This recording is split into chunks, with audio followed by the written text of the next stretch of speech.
The Lockheed U-2, nicknamed Dragon Lady, is an American single-engine, high-altitude reconnaissance aircraft operated from the 1950s by the United States Air Force and the Central Intelligence Agency, CIA. It provides day and night, high-altitude, all-weather intelligence gathering.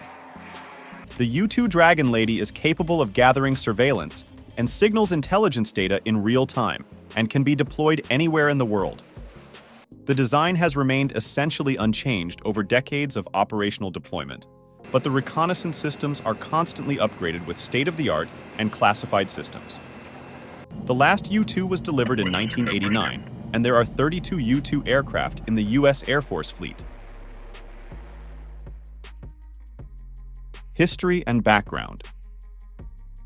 After World War II, the U.S. military desired better strategic aerial reconnaissance to help determine Soviet capabilities and intentions, and to prevent being caught off guard as it had been in the attack on Pearl Harbor. It was thought that an aircraft that could fly at 70,000 feet would be beyond the reach of Soviet fighters, missiles, and radar. Officials at Lockheed Aircraft Corporation heard about the project and decided to submit an unsolicited proposal. Lockheed Corporation originally proposed it in 1953. It was approved in 1954, and its first test flight was in 1955. It was flown during the Cold War over the Soviet Union, China, Vietnam, and Cuba. U-2s have taken part in post-Cold War conflicts in Afghanistan, Iraq, and supported several multinational NATO operations. Built in complete secrecy by Kelly Johnson and the Lockheed Skunk Works, the original U-2A first flew in August 1955. Early flights over the Soviet Union in the late 1950s provided the president and other U.S. decision-makers with key intelligence on Soviet military capability. The U-2 has also been used for electronic sensor research, satellite calibration, scientific research, and communications purposes. It is one of a handful of aircraft types to have served the USAF for over 50 years. Design features and capabilities.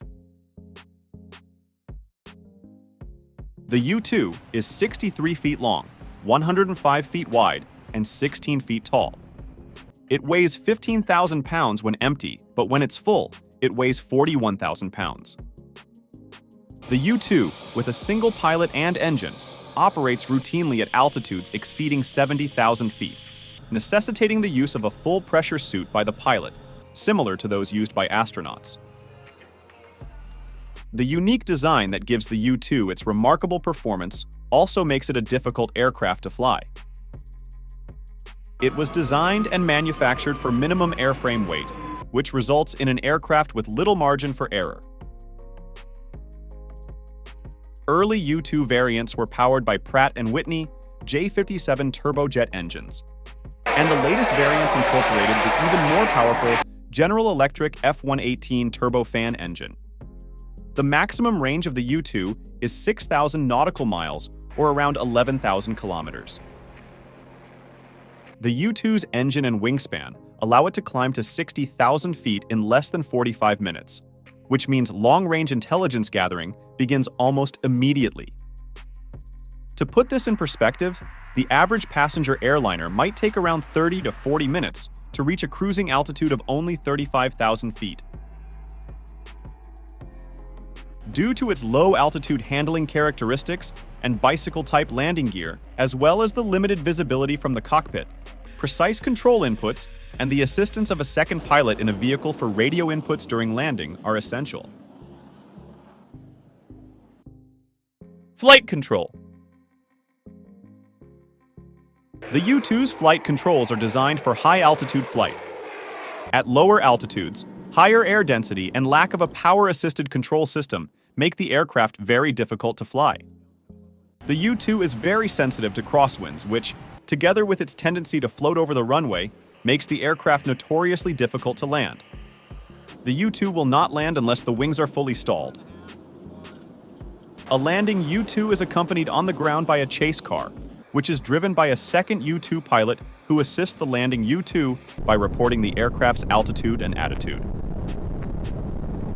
Instead of the typical tricycle landing gear, The U-2 uses a bicycle configuration with a forward set of main wheels located just behind the cockpit and a rear set of main wheels located behind the engine. The rear wheels are coupled to the rudder to provide steering during taxiing. To maintain balance while taxiing and takeoff, two auxiliary wheels called pogos are attached under the wings. Fuel of the U-2 Dragon Lady.